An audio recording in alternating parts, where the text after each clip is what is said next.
I'm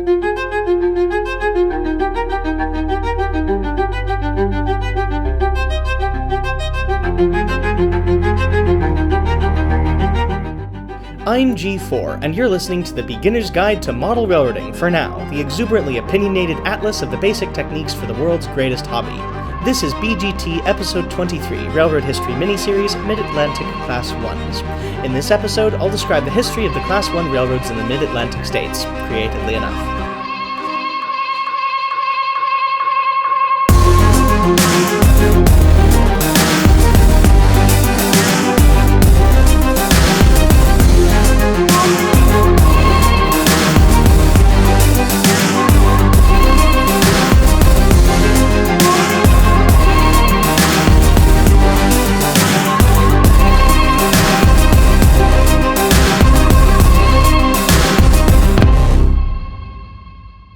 As the draft of this episode has eclipsed 30 pages and my podcast burnout has progressed, I've decided that the sheer size and scope of the Railroad History miniseries mandates a splitting into separate episodes, especially if I'm to keep up with monthly releases.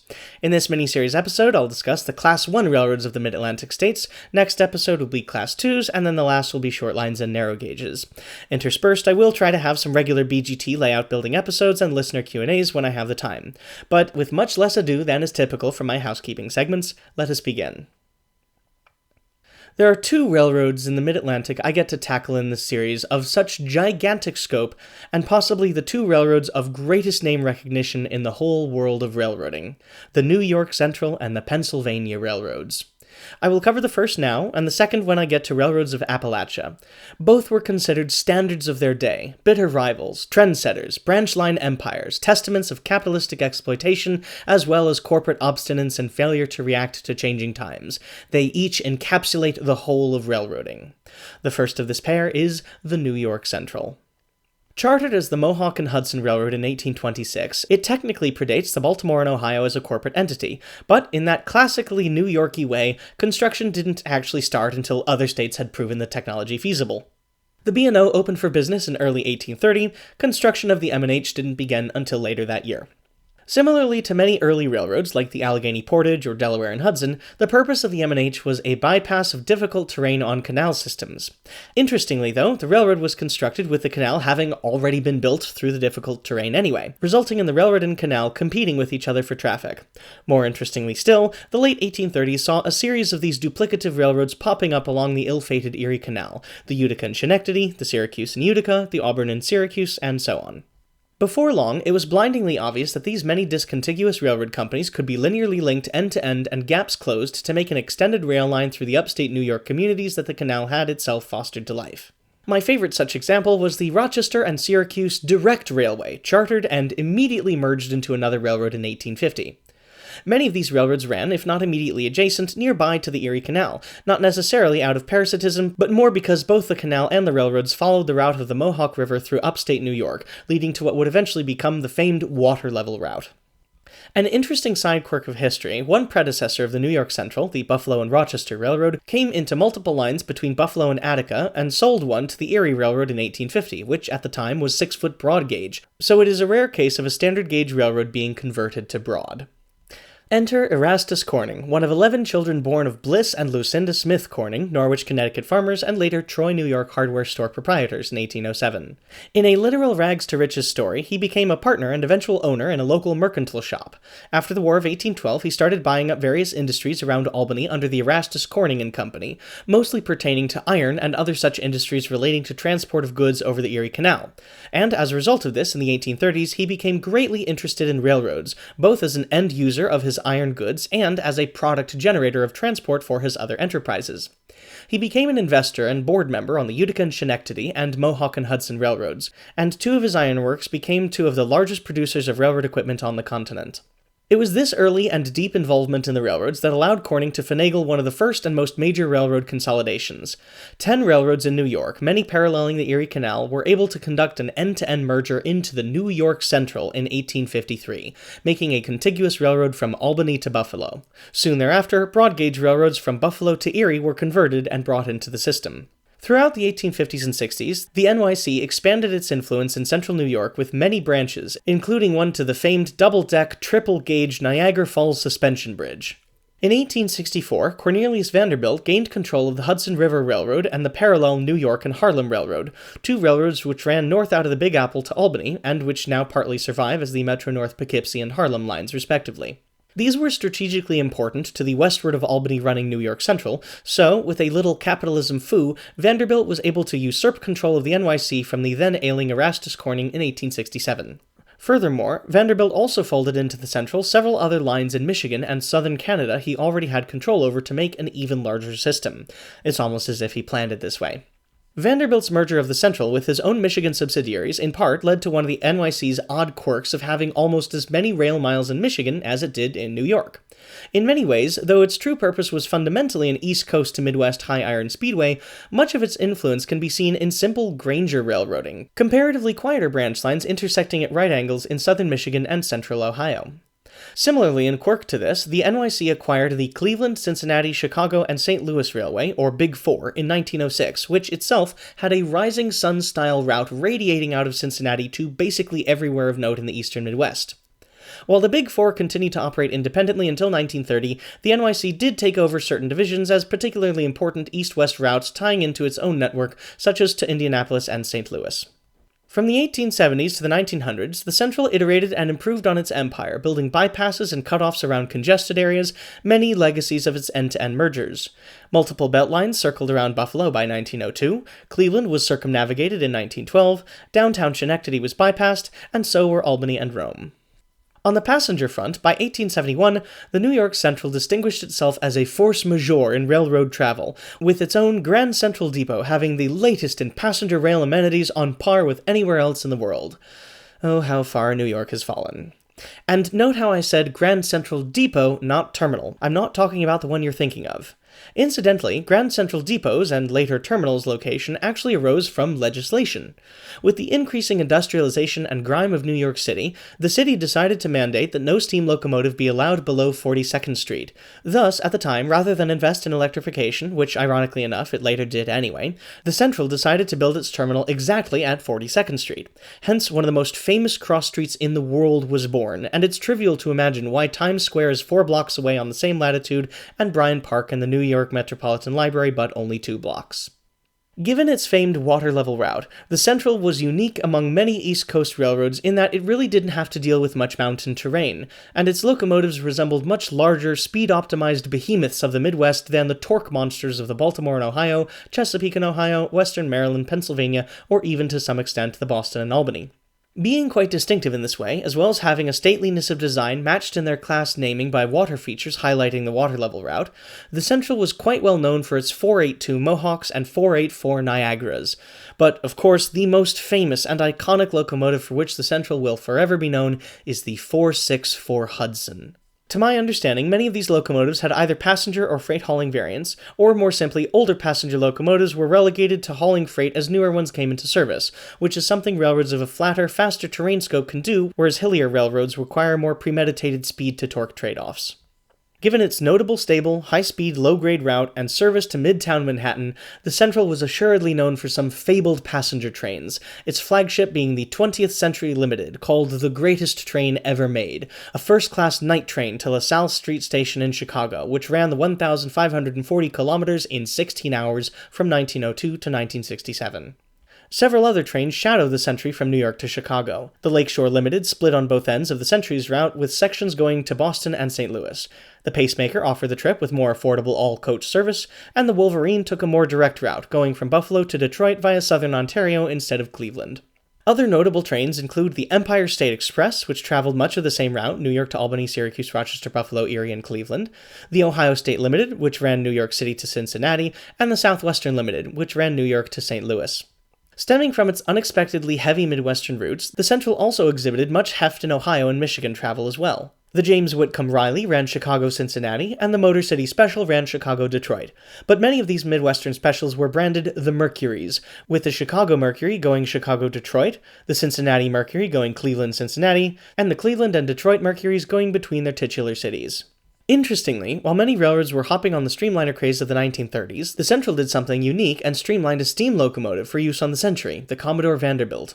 While streamlining was fully irrelevant to trains at the time, as wind resistance would not be a factor of consideration until modern high-speed rail, you could make the case that, on these newfangled diesel locomotives, you did need a fairing to protect the delicate interiors and innovative new technology. Steam locomotives, on the other hand, were well established and already had a functional exterior, so the addition of streamlining to the Vanderbilt was a purely cosmetic endeavor and served absolutely no purpose whatsoever, amounting to bolting a large, heavy, upside-down bathtub to an otherwise conventional locomotive.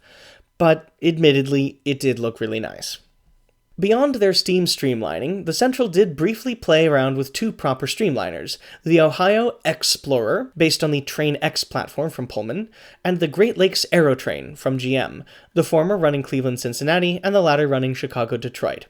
Both started operations in 1956, significantly later than most other railroads, and both ceased operations after only 1 year, feeble attempts to lure the lead-gas-fumed car-brained Americans out of their cars. The Central's passenger service modernization came too little too late. Though there is one last late passenger-carrying development in NYC history to touch on.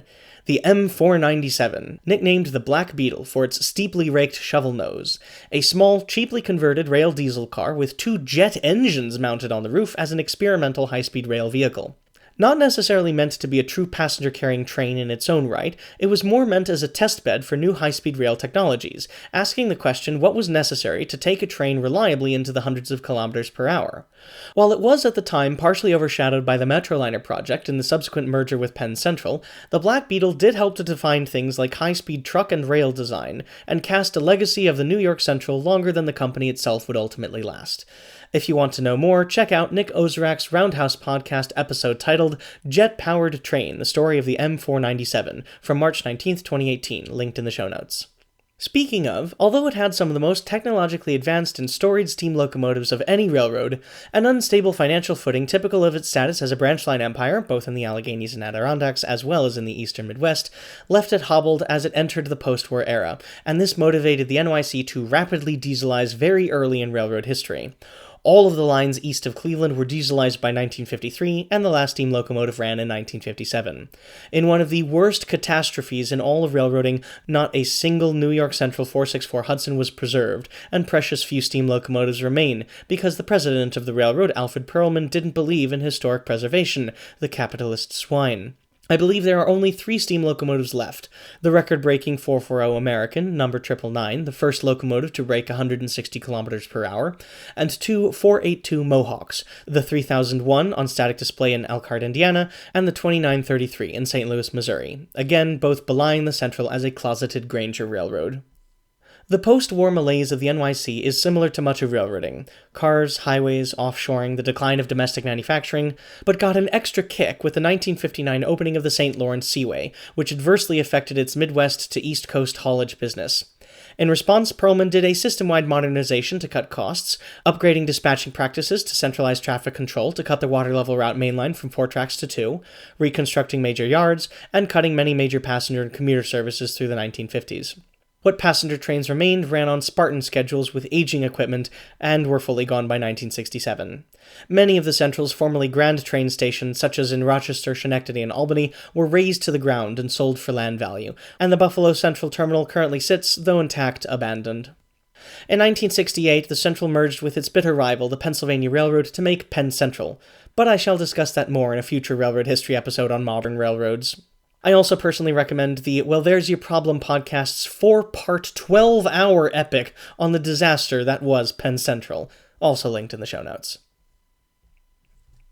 Another railroad of fairly similar scope to the New York Central, if not quite similar scale, is the Erie Railroad. Chartered in 1832 as the New York and Erie Railroad by the New York governor, and I love this name, Enos T. Throop, the Erie was originally an airline of 2-meter broad gauge. After a slow, steady, and seemingly uneventful construction, the line was built along the southern tier of New York from just north of New York City to just south of Buffalo on Lake Erie near Dunkirk, mostly via the upper Delaware River just across the river from Binghamton and Elmira, then Jamestown, with the full route opening in 1851 to the fanfare of President Millard Fillmore riding a flat car adorned with a carpet and a rocking chair along the entire route, making speeches over the course of 2 days.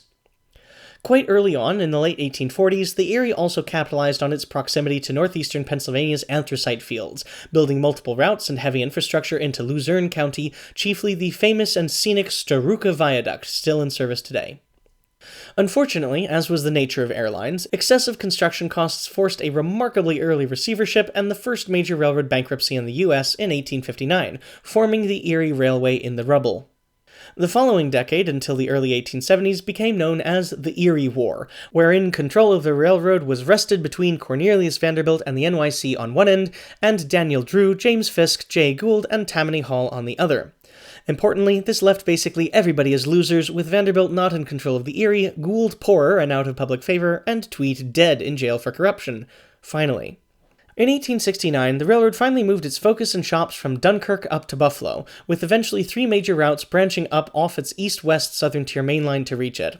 It continued to march westward by construction and acquisition, eventually reaching Chicago in 1890. By the early 1870s, however, the Erie was finally beginning to recognize the inefficiencies of the break bulk cargo forced upon it by its differing track gauge, and it initially tried to remedy this with a gauge-changing freight car truck exchanger in Ohio, but this proved inadequate, and it began the long, slow process of planning a standard gauge conversion in 1876, building a third rail down its main line all the way from Buffalo to Jersey City by 1878, and officially completing the downsizing in 1880. This massive expenditure, however, bankrupted the railroad yet again, giving rise to the New York, Lake Erie, and Western Railroad, which itself went bankrupt once more until the Erie Railroad returned in 1895. Throughout the 1900s and teens, the Erie retrenched in its New York operations, building multiple massive freight and passenger terminals around the Hudson Harbor, and became one of several railroads to own a sizable fleet of railroad tugs and barges to float freight cars across the river to Brooklyn, Queens, and back. Through the 1920s, it focused on system optimizations, and therefore fared the Great Depression surprisingly well, declaring bankruptcy only in 1938. In mid-century, the contractions began. The Erie closed its station in Cleveland, instead using the Tower Station operated by the Cleveland Union Terminal Company, and now used, oddly enough, by Cleveland's rapid transit and light rail system in lieu of intercity trains. In 1954, steam locomotives were retired and the railroad dieselized. This briefly stabilized the financials, but precipitous declines then ensued. We'll come back to the Erie in a moment, and I'll tell you what happened as a result of its impoverishment, but for now I'll end with its passenger service. For some reason, the Erie never had anywhere near as famous or highly regarded passenger trains as its sister Trans-Appalachian lines to the north or south, the New York Central or Pennsylvania. This may be due to its more remote airline through the southern tier of New York, missing major destinations and splitting up travel to various cities among several trains instead of consolidating along an identifiable corridor, or it could have been due to a lack of emphasis on marketing, luxury, and prestige, which would have secured the Erie a seat in the history books. Either way, most of its premier trains ran from Pavonia Terminal in New Jersey across the Hudson River from New York City. The Southern Tier Express ran New York to Buffalo. The Erie Limited Lake City's Pacific Express and Atlantic Express ran from New York to Chicago via Binghamton, New York, and Akron, Ohio, with branch sections or connecting trains which split to Buffalo at Hornell, New York, as well as a large network of commuter trains in northern New Jersey. To my knowledge, the Erie made no attempts at streamlining or experimenting with faster or stylish passenger equipment, staying with elderly Pullman heavyweights for the duration of its passenger life cycle. Most trains experienced cutbacks through the 1950s. Very closely related to the Erie, for reasons we'll see shortly, was the Delaware, Lackawanna, and Western Railroad. The DL&W, or more simply, the Lackawanna, was somewhat similar, but smaller than the Erie by about a third, extending only as far west as Buffalo, and having a different routing more westerly through New Jersey and northeastern Pennsylvania, then arcing northward to upstate New York. While both the Erie and the Lackawanna were Class 1s, by modern perspectives, the Lackawanna would really only edge out to being a Class 2 regional railroad. Originally incorporated in 1832, the railroad opened in 1851 as the broad-gauge Lackawanna and Western Railroad in Scranton and running through the river valleys due north to Great Bend, Pennsylvania near the New York state border. As mentioned last time with the Lehigh and New England and Lehigh and Hudson River Railroads, anthracite coal was a clean-burning and exceedingly popular coal used for industry and home heating, powering the economic engine of the Northeast primarily between the 1850s and 1950s, peaking at about 100 million tons of coal mined a year around 1900. Scranton and the Wyoming Valley sit upon one of the largest, most accessible deposits of anthracite coal in the world. Thus, many railroads were tripping over themselves to link this valley with the East Coast. Given the riverine topology, going north to Binghamton was a popular option, especially for early railroads. Anyway, back to the Lackawanna. From Great Bend, Pennsylvania, it obtained trackage rights over the Erie to Owego, New York, making first contact in a long-lasting association, then leasing the Cayuga and Susquehanna Railroad north to Ithaca and Cayuga Lake in 1855, I'm assuming to provide a northerly outlet for the coal to the Erie Canal running between Albany and Buffalo. In 1853, parent company Lackawanna Steel merged it with a few other shell companies into the Delaware, Lackawanna, and Western, with the intent for a new route heading from Scranton through the Delaware Water Gap to points east, making the Southern Division, which opened in 1856. This connected with the Central Railroad of New Jersey, which added a third rail for dual gauge to allow the Lackawanna trackage rights all the way to Jersey City by 1864. In 1868, the Lackawanna acquired the Morris and Essex Railroad, providing its own independent route into Jersey City. Back on the other end, the Lackawanna similarly ameliorated its reliance on the Erie Railroad trackage rights by building its own route to Binghamton, opening in 1871. It also started an expansion program into upstate New York, first by acquiring or leasing two other end-to-end railroads in 1869, which gave it a route from Binghamton due north via Syracuse to Oswego, New York, a tiny port town right on the shores of Lake Ontario. A year later, it acquired a third branch line from near Binghamton northeasterly to Utica, and, its biggest yet, building a line all the way northwest to Buffalo in 1882, also extending into Ontario, Canada. The Lackawanna's western branches are rounded off by the 1873 acquisition of a route southwesterly from Scranton through Wilkes-Barre to Sunbury. Overall, unlike the Erie system, which featured a few more branches and many more duplicative and interconnecting routes almost like a net, the Lackawanna system acted much more as a hub and spoke, with a direct main line from New York to Scranton and Binghamton, and singular branch lines along and thereafter. In 1876, the same year as the Erie, the Lackawanna re-gauged to standard, but it having less track than the Erie, the whole railroad was re-gauged as with the St. Lawrence and Atlantic / Grand Trunk, in a single day's work with massive logistical planning ahead of time. Despite its smaller size, the Lackawanna challenged altimeters with how far above its weight it punched for passenger amenities and overall physical plant. In Jersey City, across the river from New York City, it tunneled under the Hudson Palisades in 1876 and opened in 1907 one of the most famous passenger rail stations in the country, Hoboken Terminal. In Scranton, it had a similarly dramatic Beaux Arts station right in downtown, which thankfully too survives today, albeit as a Radisson Hotel.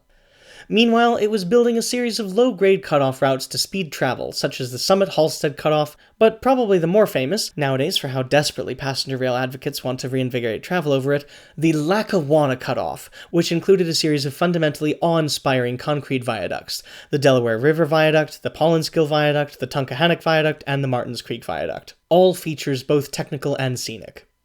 Each cutoff was not only low-grade and straighter than the original route, they were completely grade-separated from local roadways, having only under- and overpasses, allowing fully high-speed rail service. These were accomplishments not only of engineering, but pure gumption. Befitting this, and in marked contrast to the Erie, the Lackawanna had a series of distinctive and aggressively marketed passenger trains perfusing its system. Most originated from Hoboken, and in addition to an extensive commuter train operation, nearly all traversed the main line to Scranton and Binghamton before branching thensely further. Many of the main trains ran Hoboken to Buffalo, and of these were the Pocono Express, Lackawanna Limited, Phoebe Snow, Westerner, New Yorker, New York Mail, and Owl.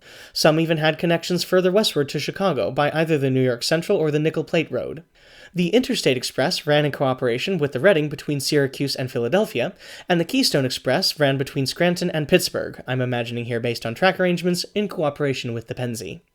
But any discussion of the Lackawanna's passenger operations is incomplete without a note of its branding. As aforementioned, anthracite coal is clean burning, meaning that it has a significantly higher percentage of pure carbon due to, cooking in the brownie pan of Mother Earth for longer than other coal. I'm not a geologist, and my geologist roommate graduated and moved out. I've lost my source of knowledge, so sue me. Thus, whereas bituminous and other coals may have higher percentages of contaminants, thus producing ash when burned, anthracite is mostly converted to carbon dioxide, thus being ashless. However, not as all rosy for railroads. To actually burn anthracite coal, you need a much higher ignition temperature and significantly higher oxygenation, both of which cannot be achieved in a standard locomotive firebox. To run an engine on anthracite coal, you need to specifically design it to have a firebox nearly as wide as the loading gauge of the railroad itself, and this usually necessitated separating the engineer from the fireman in what was called the camelback configuration, where the engineer was in a cab in the middle of the locomotive, clinging to the side of the boiler, and the fireman was exposed to the elements on the back of the locomotive, feeding the gigantic furnace. Later and larger locomotives resolved this separation, as it is useful from a safety perspective to have two crew members checking each other's work, and more importantly, one person peering out each side of the locomotive to check for hazards. But when you design your railroad for single-sided viewing of signals, not that much is lost. Anyway, so you have yourself a fleet of sootless burning steam locomotives and premier passenger trains. How are you to advertise them? Well, the Lackawanna plastered nearly every streetcar within reach of their stations with word of Phoebe Snow, a contrived character who wore all-white garb to highlight the Lackawanna's clean-burning locomotive fleet. While it may be difficult to imagine with our modern sensibilities of climate-controlled fetal position living rooms on wheels and emotional support battle wagons that cast vehicular man's laughter upon all within a 5-meter radius, if you've ever ridden behind a coal-powered steam locomotive, you'll know how significant a problem soot can actually be to delicate clothing, especially if it comes at the cost of dying of heat stroke in the pre-air conditioning era. What most especially puts the Phoebe Snow campaign apart was its use of extremely creative rhyming, earworms before jingles, memes of the 19th and early 20th centuries. Synthesizing a few of the more famous stanzas to tell the tale of this landmark of advertising history, by her dress Miss Snow was famous, more than cookies were for Amos, and thus she kept her garb quite brightly. For in the days of yore, ye see, lots of soot surrounded Phoebe, threatening to make her dress unsightly. The main source of all the fuss was railroad coal bituminous, smokestacks ever making soot and grime. So the problem faced by Miss Snow, how was it ever she could go on a cleanly train and make good time? But when to Hoboken she came, she couldn't help but exclaim, of the steel mammoth, what delight! My dress untarnished by the dust, ride the Lackawanna I must, powered by the mighty anthracite. But, unfortunately, anthracite was not a forever commodity. Its peak in Pennsylvania was earlier than for most coal, occurring sometime in the 1900s, blipping again around 1928, and a rise elsewhere as new technologies opened previously inaccessible and now competing anthracite coal fields in southern West Virginia. Otherwise, coal in general, and anthracite coal in particular, has seen a cataclysmic and irreversible decline since the 1940s. It's honestly astonishing to me how people are even arguing for a future of coal, or so-called clean coal, since as of now, coal usage has been in decay almost as long as it has ever been in demand. It's a fascinating and necessary part of our past, but the only future it has is in powering our museum pieces. The Lackawanna was better capable than most in weathering this fate, as it had more of a mainline routing to major destinations, as well as bridge traffic and vacationer service, rather than a branch line innervation to various mines, but it wasn't immune from the inevitable divestment of northeastern Pennsylvania, or NEPA. Even before people recognized that they were obliterating the planet, oil and natural gas began to supplant the black diamond, king coal.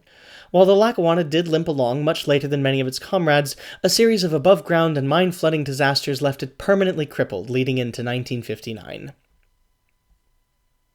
Originally, the plan was to combine with the Nickel Plate Road and similarly extend to Chicago and St. Louis, but the end-to-end merger didn't work out. Then came attempts to consolidate locally with the Lehigh Valley and the Delaware and Hudson, but that came to naught too. Eventually entered again our old friend the Erie.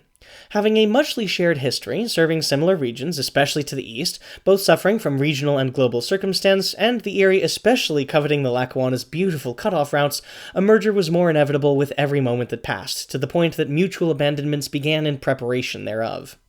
The merger between the Erie and the Delaware, Lackawanna, and Western occurred in 1960, to make the Erie-Lackawanna Railroad, or EL, one of the most famous names in recent railroading. Though the railroad was officially integrated, as I am told by Steve Vaughn Sr., there was still a strong preceding culture emanating from each original railroad's employees, as would be expected for railroads of this size and heritage. The Erie's main line from Buffalo to Binghamton was preferred, but the Lackawanna's route was preferred for Binghamton to New York City. Many branches were traded one for another, some for better, many for worse. All passenger service was transferred to Hoboken Terminal, abandoning Erie's Pavonia. The abandonments and heavy cost-cutting did, though, allow the EL to post profits through the late 1960s, a rarity among railroads, especially in the region. An unexpected boon came in the form of Penn Central's own bungled merger, which, given that it involved much of the same territory, incentivized shippers to divert their traffic over the muchly more reliable EL. This allowed the EL to upgrade its own shops in Marion, Ohio, and Meadville, Pennsylvania. Additional divestiture of red-running commuter trains in New Jersey allowed investment in piggyback traffic, the carrying of truck trailers atop flat cars for the longer transcontinental hauls, a practice which eventually became intermodal containerization, as well as aggressively seeking contracts for industrial developments in the Poconos region of NEPA. Notably, the United Parcel Service, UPS, sought exclusive high-speed freight contracts in the 1970s for dispatch between Chicago and New York. Even though it was consistently slower than Penn Central's routing, the reliability and on-time performance were considered more valuable by the shipping giant. Unfortunately, as good as things were, nothing could beat the 1-2 punch of the 1973 oil crisis and the general economic malaise of the Northeast of the time, so by the mid-1970s, bankruptcy was declared and the decline was unavoidable. It was one of 7 major Northeastern railroads to be absorbed by Conrail in 1976, although notably one of the less insolvent. An unfortunate travesty, the Lackawanna cutoff between New York and Scranton was abandoned in 1979 and remains so today, but hopefully not for much longer. Many of its commuter operations survive, operated by New Jersey Transit out of Hoboken Terminal. The other notable legacy of the EL, specifically the Lackawanna, is its Scranton Terminal, which exists today as Steamtown National Historic Site. Our final mid-Atlantic-ish Class 1 railroad today is the Lehigh Valley. Of seemingly very similar route and scope to the Delaware, Lackawanna, and Western, it had much less track in New Jersey and much more in Pennsylvania and upstate New York, but a significantly curvier and less direct route connecting them, somewhat hobbling it to the life of a branch line empire and making it a rather different beast from the Lackawanna. Another Pennsylvania anthracite hauler, the LV started a bit later than others in 1847 as a way to break up a canal monopoly near Mock Chunk, now Jim Thorpe, Pennsylvania. Construction really only got going in 1853, and the line opened to Easton by 1855, quite a bit later than most other anthracite railroads got their foothold. Initially, it was a very small operation, hauling coal for transload to the 2 canals at Easton, the Delaware Division Canal south to Philly, and the Morris Canal east to New York, the latter being replaced by the Central Railroad of New Jersey. However, the 1860s soon saw rapid expansion. In 1864, the LV acquired a route into Wilkes-Barre, and in 1866, a long and very windy route along the north branch of the Susquehanna, reaching to New York State 1 year later, topped off by a lot of branch lines near Scranton in 1868. By the 1870s, the LV was looking for an outlet into New York. A takeover of the Morris Canal proved fruitless, so the LV used shell companies and old charters to seek its own route across the state, opening to the Hudson in 1875. Interestingly, while the LV financially contributed to the standard gauging of the Erie Railroad, it seems to have wanted its own route to Buffalo independently of trackage rights, and thus began its aggressive expansion into upstate New York. By 1880, it had acquired a maritime shipping line out of Buffalo to Chicago and Milwaukee through the lakes and locks.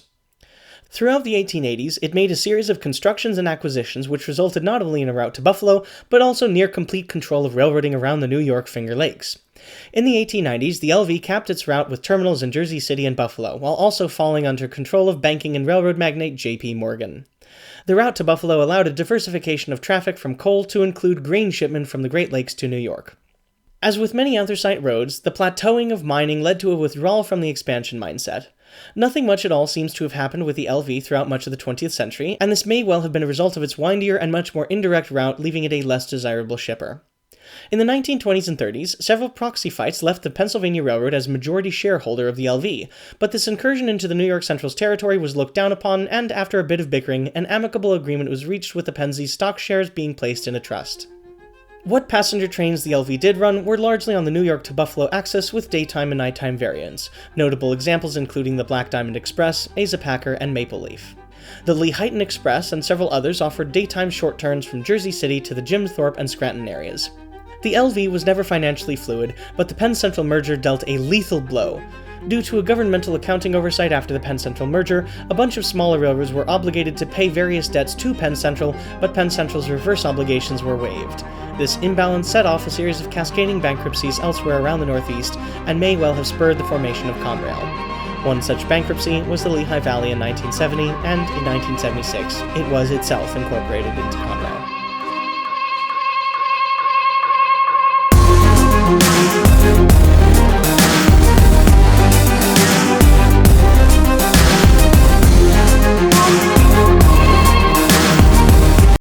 And now it's time for my customary election endorsement, the thing which got my iTunes rating in so much trouble 4 years ago, and which basically precipitated the existence of Proto-Future. As I write this, it is barreling close in on the 2024 election, and I feel more existentially threatened than ever.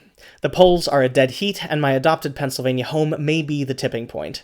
Literally just yesterday, I was out protesting a Tronald Dump rally hosted by Penn State, fuck you Ben DePuty and all involved in Penn State's administrative bureaucracy, and I can say the attendance of the rally was depressingly multicultural. As a scientist, it fundamentally baffles me how many people can follow their emotions, the weakest part of the human condition, in direct contradiction to the observable and measurable facts.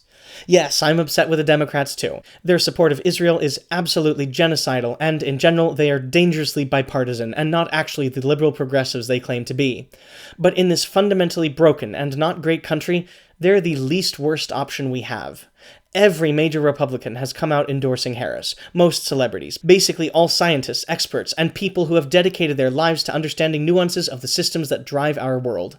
The only people who are left supporting schmuck à l'orange are basically old-fashioned emotional idiots, and one blood-diamond Silicon Valley dingaling who can't design a car for the life of him despite having the world's formerly most successful auto company at his aid.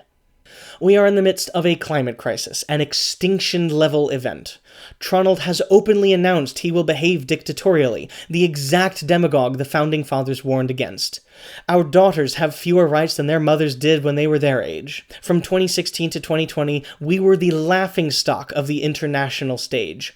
If you actually listen to the guy, it's blindingly obvious that he's a self-absorbed, narcissistic grifter from a bygone era. If we, as a country, ever were great, and it's easily arguable we were not, the way to become great again is not with empty-headed strongman carnival barking.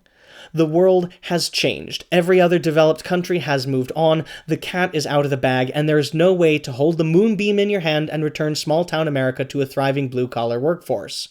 That will not happen with Harris, and that absolutely will never happen with Trump. Meanwhile, our survival rates to adulthood are closer to third-world countries than first, and I will happily note this is because automobile fatalities are the leading cause of death for Americans aged 1 to 54. According to the CDC, driving is a public health crisis.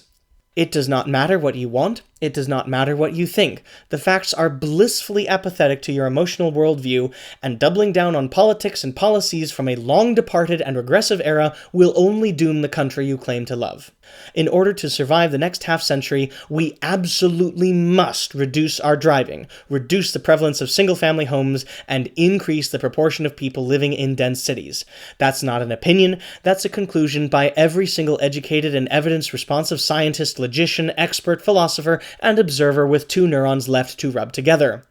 Donald Trump's position is about as far from this as we can imagine, and exemplifies only what everyone can get for themselves. The progressive position is about what we can do together. The country is at a tipping point. If the Liberals win, it'll beat back the tide of antiquated idiocy and hopefully, if excruciatingly slowly, set us on a path to have a future better and more inclusive than anything we've had in the past.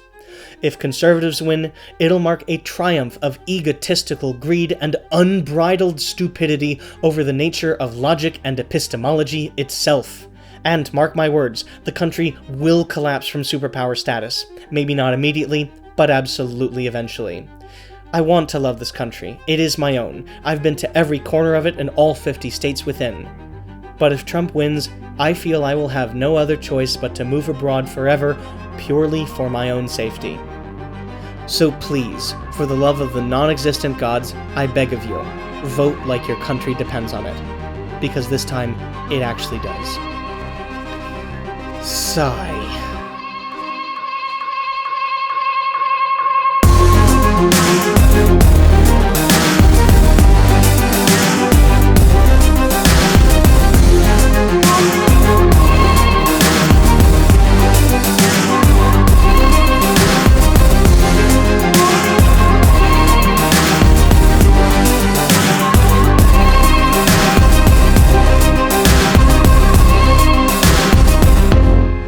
This has been episode 23 of the Beginner's Guide to Model Railroading, Railroad History Miniseries Mid-Atlantic Class 1s. I hope that, with this episode, I have taught you something new of the major railroads in the Mid-Atlantic states. Full disclosure, in case I haven't made it clear enough before, the humongous scope of these railroad history episodes mean I'm relying much more than I'd like on Wikipedia articles, supplemented here and there with Railroad Historical Society websites, independent research, and my own gross knowledge.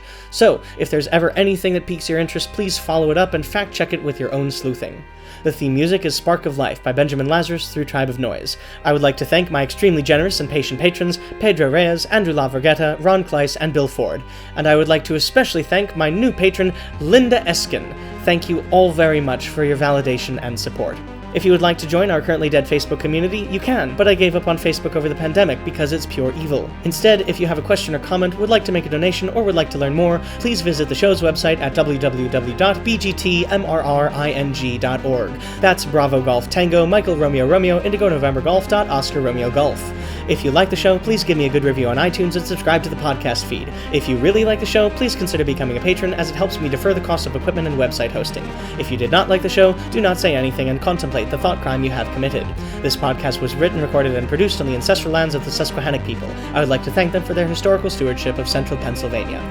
And now, as your reward for listening through my closing spiel, your modeler's vocabulary word for this episode is the Wall Street Notch, the forwardmost position of a steam locomotive Johnson bar reverser, used to get an extremely heavy train in motion, so named because such a heavy and massive train pays dividends for the railroad on Wall Street, contrasted with the company notch, the most fuel-efficient position on the Johnson bar, just barely ahead of neutral. Thank you very much for listening, and God's damn it, vote.